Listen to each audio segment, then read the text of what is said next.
So everyone, I promise you, and by I mean Ryan promises you that the shirt that he's wearing is a total coincidence. He was wearing this shirt Absolutely. anyway today. Did not think that we would be discussing this specific topic, but let's talk about some police and the fatal shooting of Sonya Massey. This has been, I think, one of the correct me if I'm wrong here, but maybe the biggest, fatal shooting since 2020 in terms of just national attention. Kamala mentioned it yesterday or the day before this week. It's been a long week, guys. Biden stepped down less than a week ago, guys. It feels like it's just been an avalanche of stories coming out and things to think about. But this one does seem to have sticking power, I think, because it was such an insane shooting. Like, it was. Yeah. I almost have to say it's almost not even a police thing. It almost just seems like this particular cop was insane. Because it was shocking to me. Because when I heard about this and I read about it, I was like, oh, another police shooting. Let's see what caused this one. And I watched the video, and it was just they tell her to get they were just seemingly chill and just talking to her and told her to get the pot of water off the stove. And then she said that thing about, like, I rebuke you in the name of Jesus, which also seemed random. And then he just like, I'm going to kill you. And then he killed her. Like, it was one of the most unhinged, police brutality incidents I've seen, just because of that crazy instantaneous switch. Usually there's like a clear and obvious conflict from the beginning or something that escalates several times. This went from 0 to 60 in like 2 seconds. And I thought that was kind of crazy. And I think that's probably the reason this has gotten so big. But how have you seen it, from your end of the pond? How are people talking about it? Because I haven't made any content about it. So I haven't really been plugged in. I don't know if you have.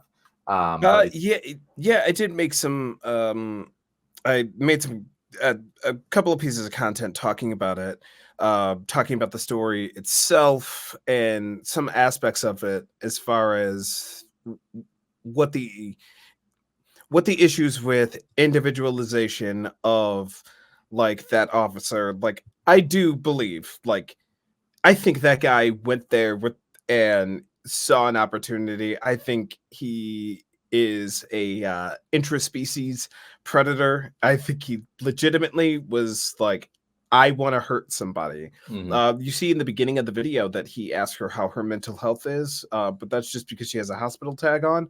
But that tag could have been for admission for anything. She could have had heart trouble or, a bloody nose that wouldn't stop. It doesn't matter. She got him into the hospital, but he asked her that, and it kind of sets the tone from the beginning.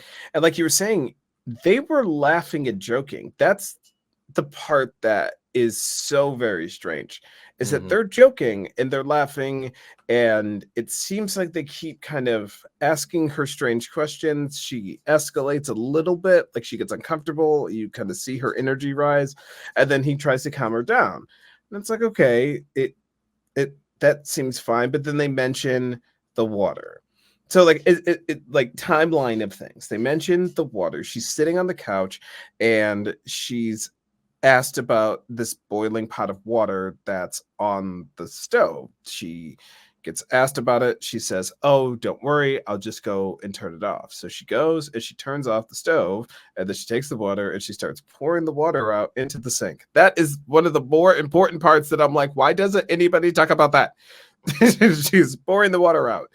But she's pouring the water out and it's steaming up at her. And the officers, you could see it in his body cam, he literally takes a step back and the other officer takes a step back from her.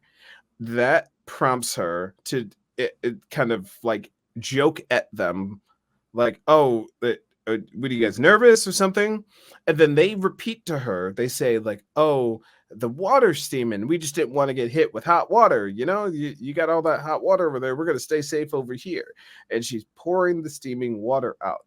When she says the line that she says, she's talking about the heat of the water. That makes sense, Ryan. I've been trying is to figure out where that line came from so yes, many times. That makes so much sense. That okay.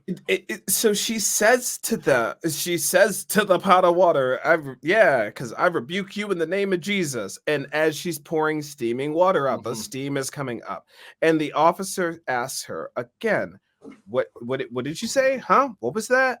Now they were just having a normal conversation. So what did you just say? Didn't sound like a threat yet, but we're watching his body language. He has his hand on his gun when he asks her, what did you just say?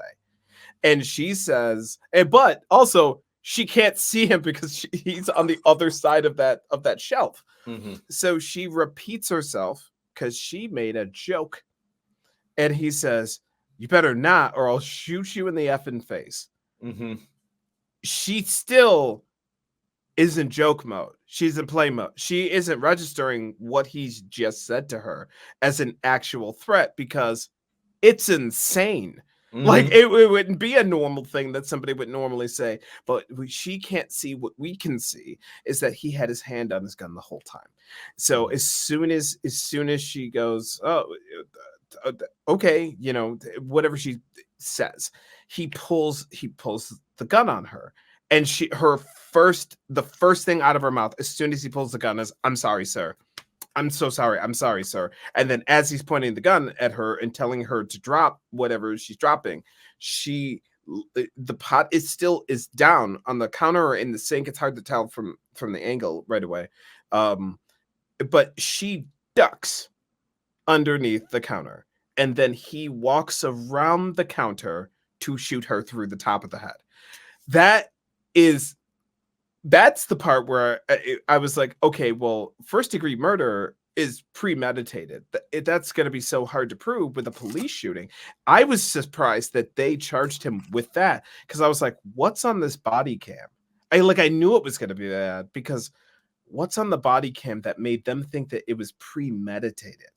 That was the part that took me. And I think that's what we're seeing with a lot of people is the charge is the thing that's making this story so big, because you just said that a cop tried to kill. He meant to kill her. He thought about killing her, and then he carried out murdering her.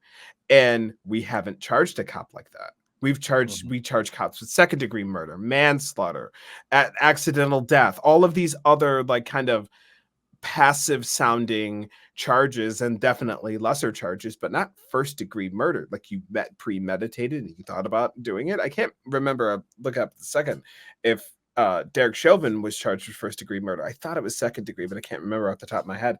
But that's it's a strange charge. And then when you watch the footage, you see, yeah, he lined up a shot. He was not in danger anymore. She ducked and the water was down.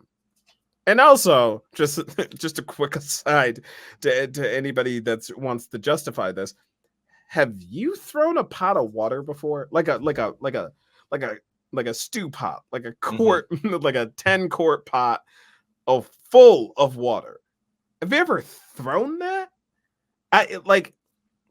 It doesn't make any sense. I was talking to my girlfriend and she was talking about the ice bucket challenge, and she was saying, I remember doing that and how difficult it was to move that much water in a direction. And not that his excuse has any credence. You could tell he made that up on the spot so that he could take that shot. That's what he wanted to do. But even if you do follow the logic, at what point are cops just making stuff up?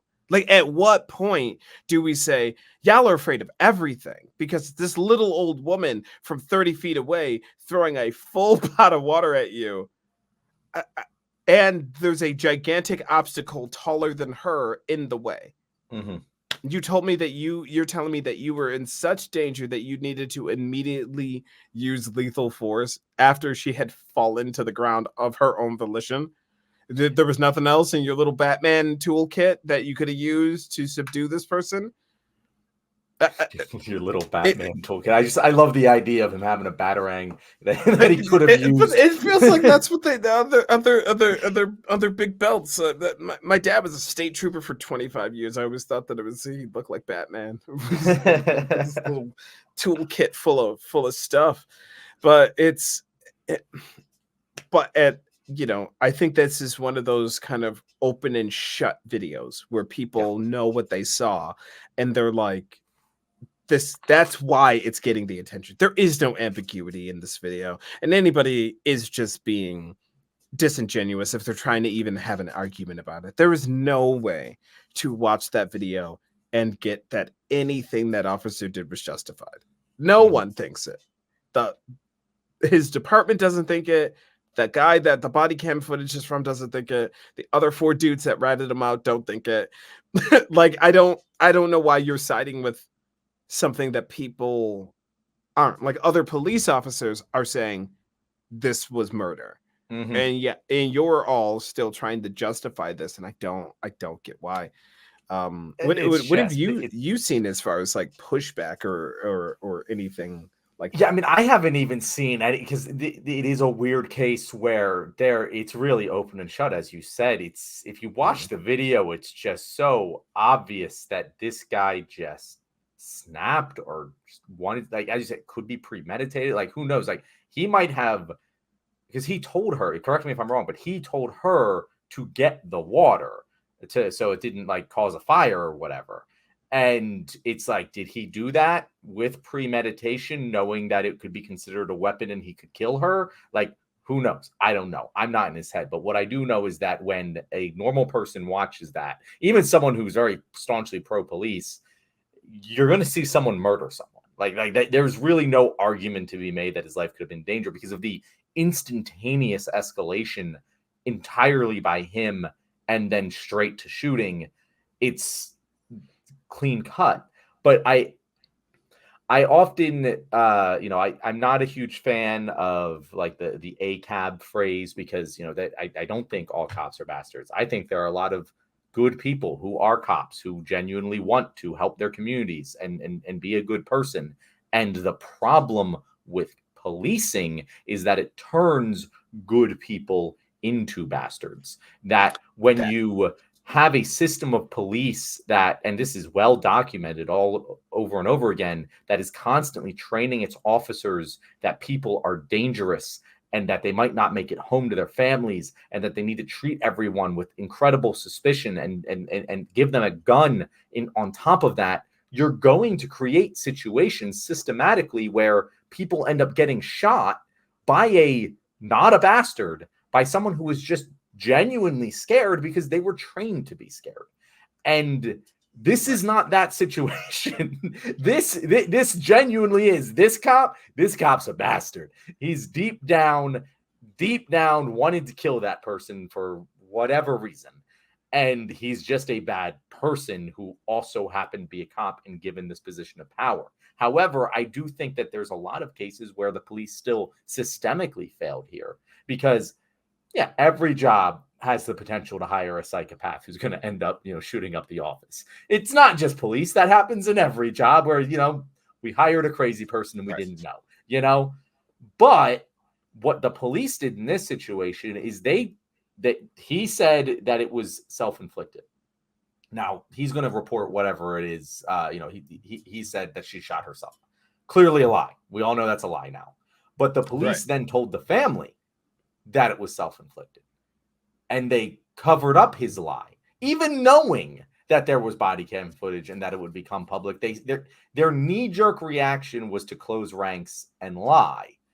And I think that speaks more to the problem, the systemic problems within the police, than this guy shooting her. Because I do think this is just a crazy person.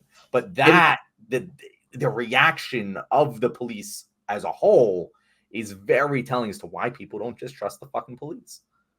Right. That was exactly what the video I made earlier this week was, because it's easy to write off that guy as a crazy person or whatever just wanted to murder somebody. Like it's Mhm. easy to do.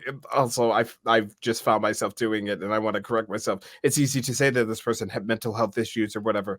No, he wanted to kill that person.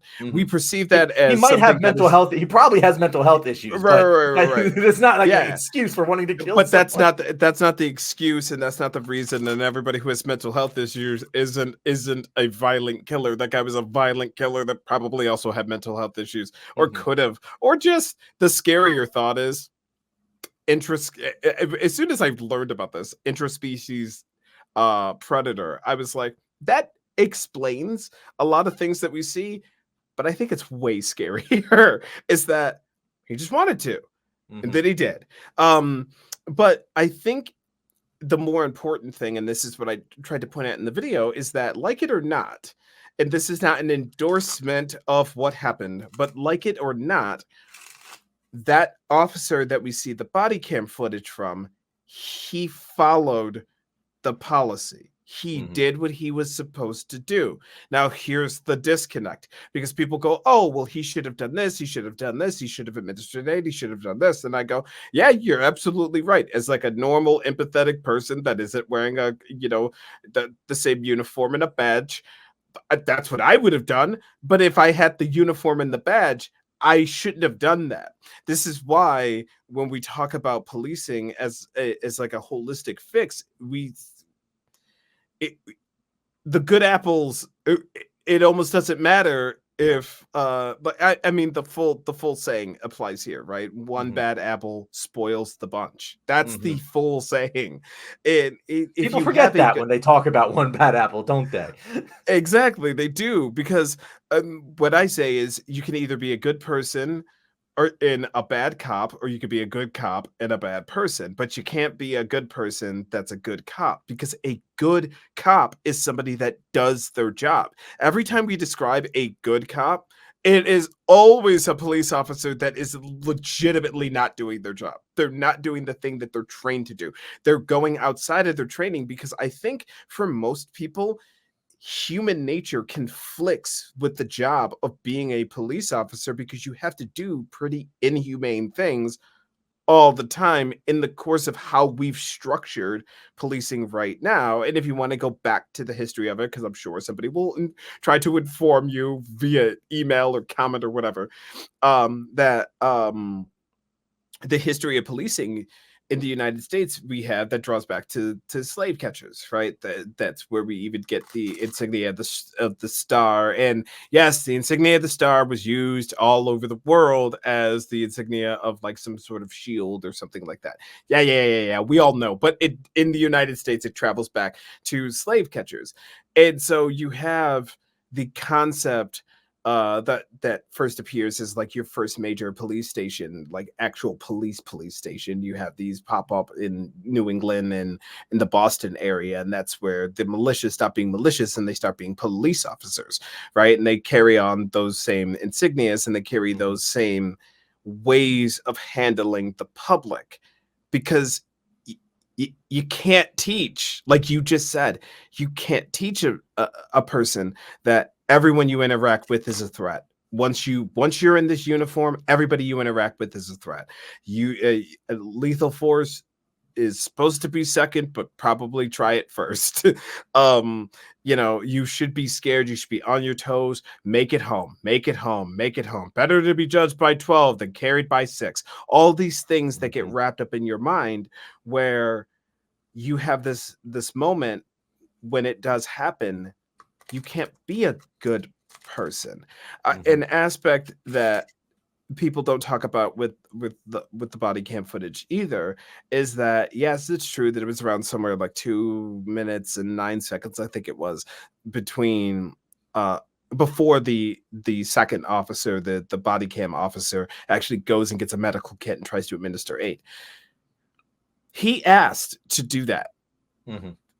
2 minutes before that, and the senior officer in the room told him no. And I've seen a lot of people, once I pointed that out, say, oh, well, I mean, he's just a rookie that didn't know any better. He shouldn't have listened to that guy. And I go, you're describing a bad cop. Like, you're Yeah. describing somebody who is breaking policy and breaking rank.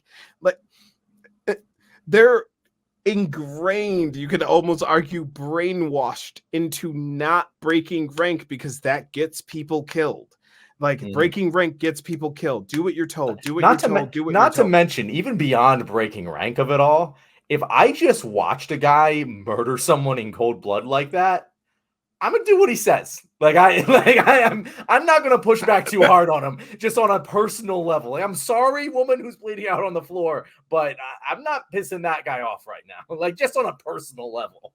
I've also had the same thought too. Like you also have somebody who just, it's easy for us Mhm. to watch back and kind of couch quarterback and say all the things that we would have done if we were in that officer's position. But like, I asked a bunch of people, I'm like, you ever see somebody get shot to death?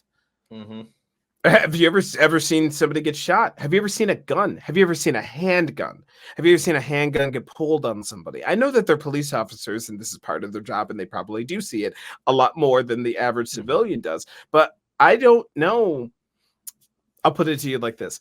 My father was a state trooper for 25 years. He never drew his weapon. In 25 years, he never drew his weapon. My father, in if anybody's from New York or Pennsylvania, you'll remember Bucky Phillips back in the 2000s, who went on the police officer killing spree between New York and Pennsylvania. My father was on that detail. That was the first time that he had a weapon out, and it was not his service weapon, right? It was a shotgun or something that they had handed to him, and he didn't even want to go on the line to go search for him. I said all that to say this: officers go years without drawing their weapon. They go months without drawing their weapon or ever seeing a weapon drawn. You don't know what you would do because it's not natural. It's not Mhm. natural to harm people. We don't naturally feel comfortable in those situations. This guy freezes. He doesn't know what to do. That guy just shot somebody in cold blood. I'm definitely going to be the next accident in this room if I act up. So I'm just going to do whatever this guy says right now because I'm not about to get shot in the back of the head. I'm not about to shoot myself in the back of the whatever he's about to write down. This Mhm. man might kill me. So I understand that aspect, but that is not to give a pass to the policing because we put them in an impossible position. To me, if we're going to humanize police officers or the person inside of it, then we have to admit that the thing that we're asking them to do is inherently like inhuman. Like Mhm. it doesn't come naturally because every single time that we talk about police officers and what we want them to do, we literally describe a social worker, but we just say that that's supposed to be a police officer. Like Yep. it's not. We don't. Our society does not function this way. It does not work like this, and that is the problem with policing. I think that we have a lot of slogans and things like that that don't convey that don't convey that meaning, but there is something to be said about like the concept behind a cab is a very human concept. It is not to dehumanize the person that is wearing that. It is to dehumanize the badge in and of itself because all the good you want to do, sorry man, you actually want to be a social worker. That's what you want to do. You don't need a gun to do the thing that you want to do. You need a social work degree to do the thing that you want to do because you want to go and you want to help families that are in domestic situations and save kids and all of those things. Yep, you want to work for the county, buddy, and you want that. That's what you want. You don't want to write tickets. You don't want to do paperwork. You don't want to do all of the bullshit that comes with being a cop. You don't want to do any of that stuff.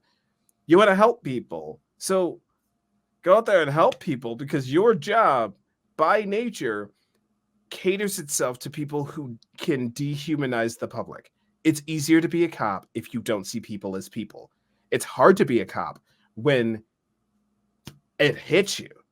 Like if that guy would have broke down on camera, we would have had this weird duality, right? If we would have heard this man, because that's part of the body cam footage that we never see. We never see Mhm. that cop break down crying because he's so ripped apart. These are stories that police wives tell us later. He came home and he cried in the shower for 2 days. It's like, yeah, whatever, man. He shot that guy though. Mhm. like show us that in their effort to make them superheroes. They they dehumanize them by tying them so intricately to something that can just be taken off. And I think that is what we should do as far as policing. And that does, circling, if we want to go full circle with our stories, that is a legitimate concern with Kamala Harris, who has a criminal justice background, not just a lawyer background, but she has a criminal justice background. How is she going to feel about these things? Who knows? But Trump definitely said he was going to try to do a nationwide police immunity. So let's not do him. It doesn't matter what Kamala thinks. His shit is worse. We'll go back to calling Kamala a cop. Actually, no, let's keep calling Kamala a cop because it'll actually play well. But we'll go back to attacking her for it in December. Right, yeah, exactly. All right, guys, thank you so much for watching this entire show. You made it to the end. Congratulations. Your prize is you get to know where you can find our amazing guest, Ryan, elsewhere on social media. So, Ryan, how about you tell people where they can find you? Main platform that I use right now is TikTok, but pretty much everywhere you can find me is iDefOverthink. That's at IDEFF Overthink. And you can find me over on TikTok and Instagram. I make videos talking about anti-racism, politics, and intersectionality, how those two things fit together. So check me out over there. Awesome. Well, thank you for being here, Ryan. TJ usually closes this with a joke right about now, but nothing's coming to mind. So I'm just going to say bye, people. Make sure to like, subscribe, comment, do all that stuff, and be here next week. Peace. All right, cool. And I will end the stream there. Awesome. Cool.